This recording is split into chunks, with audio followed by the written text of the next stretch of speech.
The Hamish and Andy Show podcast. Powered by Amy. Lucky you're with Amy. Right. It's time to get down to business. With your help, Hamish and Andy are covering off on every topic in the world. And right now, there is no topic more important than incredible skills. Before you do a skerrick of work today, make sure you know all there is to know about Incredible skills. when we talk business. We talk incredible skills, Pete. I'm Peter Harvey. This is Hamish and Andy's Business Brunch, and business starts now. Good morning, everybody. Welcome to the Business Brunch, a show that has set itself the goal of covering off every single topic in the world, Ham. One topic per day. Really feels like we're getting close now. Taking weekends and Mondays off. Yeah, can't do Mondays, obviously. Bad day for business. But, geez, Tuesday to Friday is a good slice of the week to dedicate 1 hour a day to covering all 27 trillion topics. What are we now, week 3? Week 4? I can't even remember. We've been doing this for so long. So we're getting near the finish line, but there's still a few topics of the 27 trillion that exist left to cover. And today, incredible skills. For the whole hour, we'll leave no incredible skill unturned, unless your skill is lying so flat you cannot be unturned. And then we respectfully walk away from you. But we'll talk about it. Topic close to our hearts, though, especially with me on board. But what's your incredible skill? Juggling, magic. Well, you do both of them substandardly. To be honest, I was on track for 300 game once in bowling. you got a strike. First frame strike. First frame, yeah. On track. Yeah, but there are other guys that can do that. Incredible skills. At that stage, I was neck and neck with the world's best. That's an amazing feeling to have. And I wish for you to have it one day. Hamish and Andy's Business Brunch, incredible skills we cover off in full straight after this. Ando, we are talking incredible skills For the whole hour. today. Got an email from company man Robin, and it blew me away. I've decided to dub him Mr. Incredible. Wow. Because a lot of the correspondence we got was from people that have one or two incredible skills, usually just one.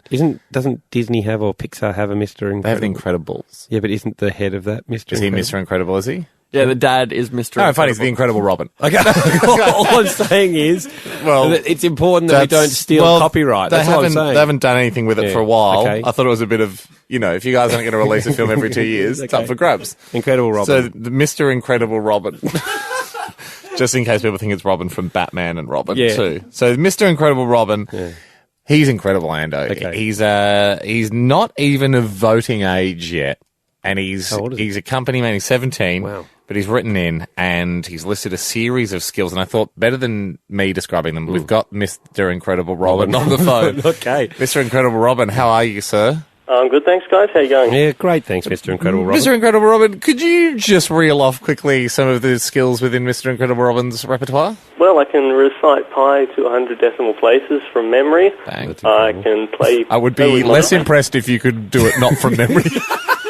And just was reading it out. More of a comprehension test. No, so you've got that. What else can you do? Play piano with my eyes shut. Brilliant. Okay, that's good. Very good for the Titanic, say if all the power went off and you still had to entertain everyone. Okay. And I can do this weird thing with my hand where I sort of make it into a sort of square shape with my fingers. That's a visual one. I've seen the picture of that. That's very good. Trust me on that. Okay. Mr. Incredible Robin can do a very weird thing with his hand. Mr. Incredible Robin, are your hands like double jointed or something is such that you can create a shape that no one else can? I don't think they're double jointed. I've never met anyone else who can do it, though. That's incredible. I show people how to do it. That's true. We'll put the photo up on our website. can pop it up. There you go, Ando. Oh, wow, that's incredible.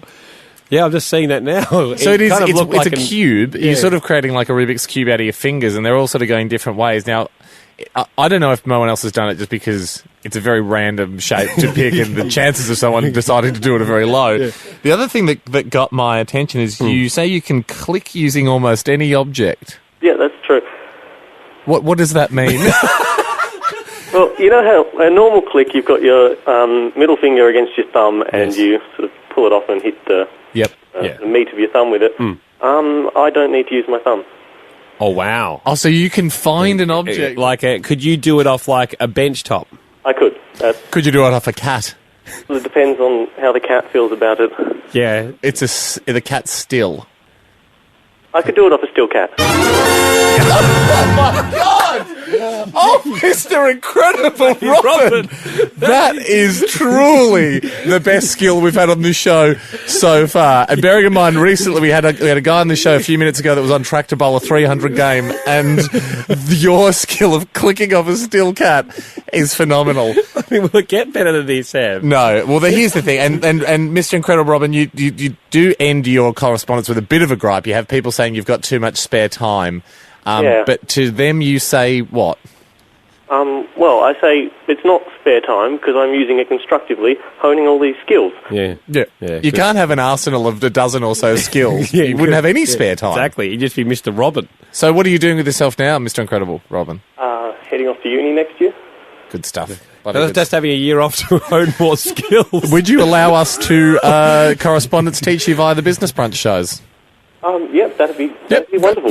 Okay, you're officially our first. We're going to send you out a diploma and a mug. We will send you a mug. They've arrived, our Business Brunch mugs. How many did we get? I think we got 50. We've got to be careful about giving those away. Well, well done, Mr. Incredible Robin. You caught us on the first day the mugs arrived, so we're being a bit silly with giving them away. Thank you very much for joining us, mate. Thanks a lot, guys. Fast beers, Ander. They're only on air for an hour. You've got to do fast beers. You've got to bang through it. Fast beers. Top three emails. Top three, Ander. Here we go. Number 3. Guy Rickard. He's from Auckland. He's got 4 incredible skills that happen at the same time. We broke both his knees. But his friend's taken some photos of him. So his first incredible skill he's written down is pain resistance because he broke both knees. No, not giving him. Took him 11 hours to get to hospital. Second incredible skill, patience. Okay. He's had 3 surgeries on the knees since. He walks a little wonky now. Third incredible skill, not on purpose wonky walking. Again, so accidental wonky walking. No, again, I don't think it's incredible. He had to live with mum and dad while he was healing. Incredible skill number 4, older housemates resistance. 4 skills in one. Cheers and beers.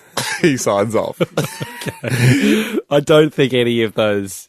I mean, it's fine under the topic of incredible skills. I'm just going to let him know that I don't think any of them. Probably would have been a better, knee injuries could have been a more appropriate topic for Guy to email in on. Number 2. Hey, we had a lot of these ones. Yeah. And I think this is the best of them. All right. And I don't. Is it something to do involving fart noises? Yes. Because my God, we got a lot of fart noise. So I can make a fart noise by squeezing my hands together. Kids love it. Open my hand, nothing's there. They're confused. What do they think is going to be their little bum? It's just inside. Just a guy eating Mexican, lying down, groaning, holding his stomach. Hey, this is from Company Man Jack. Says, I've got a mate who does the longest farts I've ever heard in my life. Amazing. He goes, he once did one that went so long that he had enough time to say, this is ridiculous how long this fart is. So if he said it in a normal speaking voice, that is great showmanship. And I would have also thought that you would have had to... I mean, it takes a long time to say that phrase. Diaphragm control is incredible. He'd have a great core strength. How long this fart is.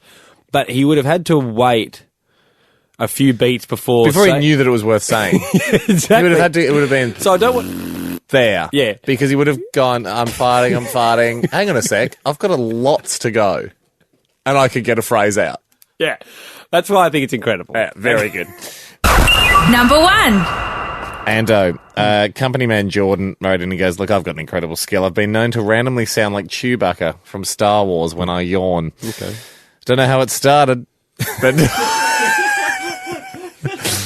But all I know is it freaks people out when I'm tired. Surgeons, some of the best scientists listening to this show, going, come on.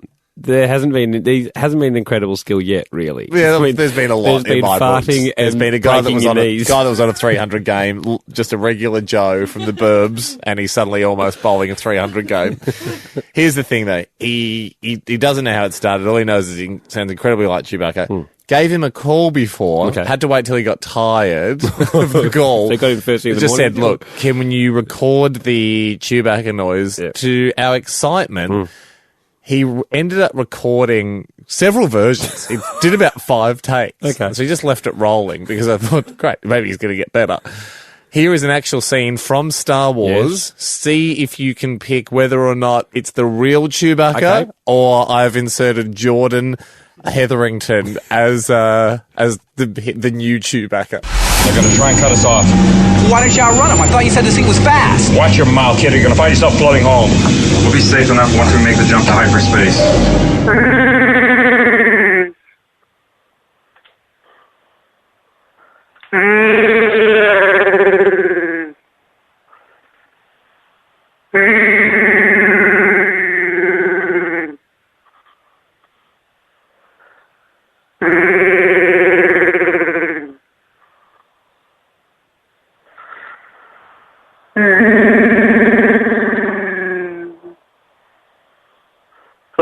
Well, you said it, Chewie. Adds a lot. Was it Jordan?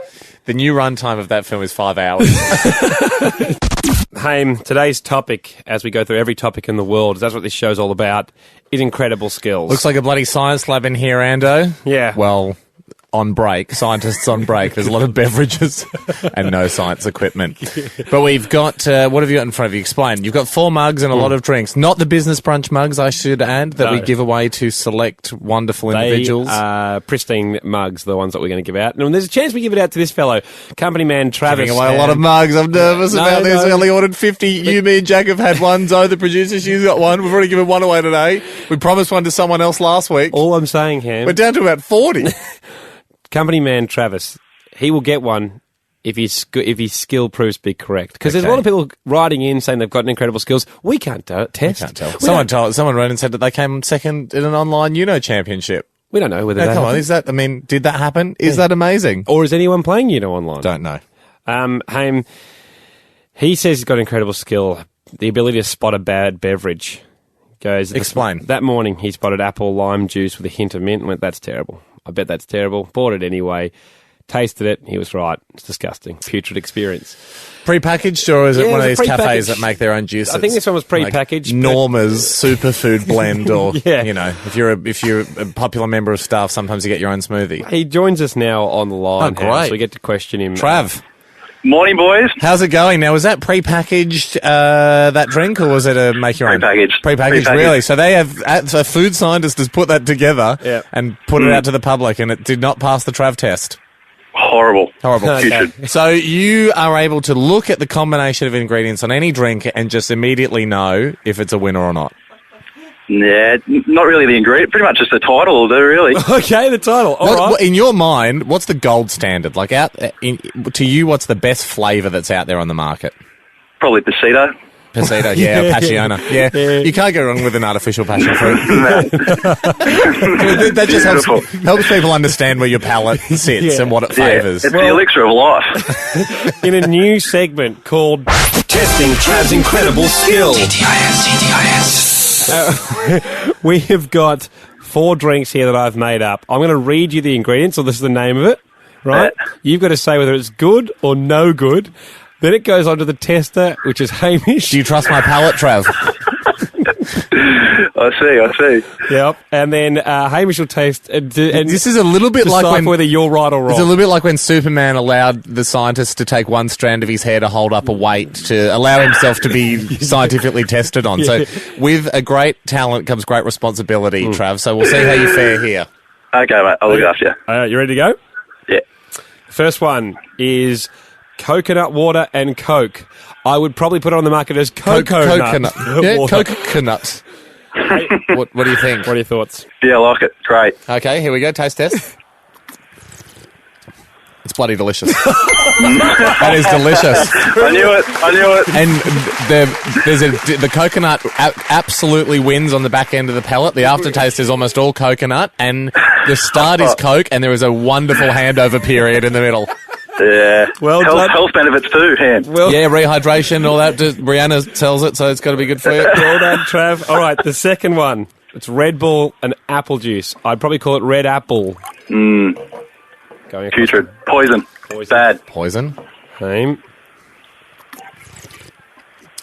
Yeah, it's a bit sweet, and I know that sounds silly because Red Bull is sweet anyway, and so apple juice. But it tastes too much like a lolly now, so I'm not getting the energy benefits of the bull. Is he right? Yeah, he's right, and I'm not enjoying the apple, the intrusion from the apple. I'm going to give him one more now. Yep. This is, and you might be able to hear it if we just get Okay, this is the last one, Trev. So far, your skills I've been impressed, especially with Impeccable. Coca-Cola. Yep. I just. Sorry, Ando's just mixing up here. Yep. Here we go. God, that coconut water and Coke is delicious. I can't get enough of it, Trev. I'm drinking it right now. All right. Okay. This drink is coconut water, Coca-Cola, orange juice, cranberry juice, Red Bull, and apple juice. Yeah, I like it. That is a massive call. Like, I haven't drunk it yet, Trev. I've got it in my hand. That is a huge call because remembering this is what you're essentially saying is because this has Red Bull and apple juice in it, a combination we already know to be putrid, to use your term. Yeah. But you're saying the other ingredients may rescue that. The antibodies. Yeah. There's a couple of negatives, but when you get that many positives, it has to be good. Okay. Far out. All right. Well, it's going in. It's not bad. It's like a multivitamin. It's like the multi-V juice. It's like the multi-V juice. You don't really know what you're tasting, but it's sweet and it's nice. Guess what? You've got yourself a business brunch. You've got to get it. We're going to give you a mug for that. Mug Actually not, but really good. Really not bad. Probably still the coconut water and Coke is the winner. Thanks for joining us, Trav. Yeah, pleasure. You just relax at home, take the rest of the year off, and drink your coconut water. I've done that. I've quit my job. I actually did yesterday. Yeah, great. Fantastic. Welcome to your first week of redundancy, Trav. Yeah, thanks, boys. Appreciate it. Hamish and Andy. Had a couple of incredible skills come in that we cannot split, Ando. We all agree that some skills are more incredible than others. X-ray vision we had up there. Sure, stopping nuclear weapons, that sort of thing, is slightly better than being able to do origami with your feet. Yep. So, it has more of an application for society. Wins out on those ones. Well done. He probably can do origami with his feet. Maybe it was cut out of the films. It's not great for movies. Here's a couple that have come in, though. Amy has contacted us, company lady Amy. She's an Irish dancer. She says, wants to make the point, first of all, that a lot of Irish dancing moves are incredibly skillful anyway. So I get the sense that she's subdividing Irish dancing not as one skill, but as many skills per move. Like each move gets its own skill. She joins us on the line now. Tapa de morning to you, Amy. Hi. Are you Irish, Amy? No. That's I think okay. one of the convicts on my mum's side might have been Irish. But Sure. We're talking back in the day? Yeah, long way back. Not a recent convict. All right. Now, you then go on to mention in your correspondence, Amy, a particular move that is incredibly skillful. You were, one that the scientists found was a bit dangerous. Dangerous? The who? The scientists? Scientists found out that this move was dangerous. They didn't. What scientists? Dance scientists. What's the move? Explain the move, Amy. It's called a rock. So essentially, you get up on both feet on your, like on the ball of your foot, and you lock your ankles together and throw your weight from side to side. So basically, your ankles can take up to 14 times your body weight in that moment of throwing it. Wow! And so scientists discovered that this crazy move unleashes 4.5 Gs on the human body, like a fighter pilot. Yep. Is there a move called the scissors or the paper? One's harder, one's easier than the rock. We do have a scissors, but we don't have a paper. Rock would smash scissors easily. Okay. So that's an incredible skill. We went, all right, that's an amazing skill. But we don't know where it sits on the hierarchy of skills. Amy, would you be prepared to defend your skill, argue your skill against another man that's written in saying he has an incredible skill? Yep. Okay, all right. Would you please welcome to the show, Gorgeous, otherwise known as DJ. How are you, company man, DJ? Hey, guys. Now, can you please describe your skill to everybody, which we do think is incredible? Yeah, I think my skill is quite dangerous as well. Okay. Have scientists dared to investigate yours? Yeah, all the time. Okay. Didn't seem as all the time must get annoying for you. So what's the skill, DJ? I can rip tickets with one hand. So I work at a local cinema and I rip tickets with one hand. How do you do that? You get like your pinky finger and your ring finger on the short side of the stub, ticket stub, while you have your thumb and your pointer finger on the bigger side, and you kind of like, put pressure on them until the Paper test. It's pretty like a standard rip. Apply more force than the paper can withstand until separation is achieved. Yeah, you got it. Wow, okay. Well, I mean, I'm probably one of the scientists that's always following you around investigating this. Well, do you think that your skill is better than the Irish dance move? Absolutely. Yeah, right. Amy, how do you feel about this? Can I just ask, what's the worst injury you've gotten from doing that skill? Oh, she's on the paper cuts and stuff. There's actually a lot of danger. If you rip off, like, the person's seat number, then they don't know where they're going to sit. Okay, right, you could be infuriating a mums with bubs. We know how to settle this. Yep. Maybe it just comes down to years' practice. How long did it take you to get the one-handed rip going, DJ? Honestly, 5 years. Okay. I've been working at the cinemas for 5 years. Amy, how long before you can do the illegal move in Irish dancing? Well, I've been doing Irish dancing for 13 years. But I think I probably started doing the rock at about 7 years in. Which does, I mean, you have gone second here, and very conveniently you've named 6 years. I know, so convenient, right? It's the period you've been practicing. The Rock's got it. Rock beats paper in a never-before-seen twist. Guys, thank you for joining us on the Business done. Brunch. Paper was weak anyway. Both incredible. Both incredible skills. We're going to leave you guys on hold to battle it out for the rest of the day. Gracious winner there from Amy. That's all I've got time for the Business Brunch. HamishNetty.com/topics. New topics are up, I think, today. Yeah, get amongst it. Get amongst it. It's the only way to get into this show is through the website. You cannot get a mug unless you're on the show, and you cannot be on the show unless you go to HamishNetty.com/topics. Our podcast is there as well. Also, a photo of the guy that had the incredible skill of making a cube out of his hand. Yeah, you can see a weird hand at the website. Mr. Incredible Robin. What a show. We'll see you tomorrow. That was the Hamish and Andy Show podcast, powered by Amy. Lucky you're with Amy.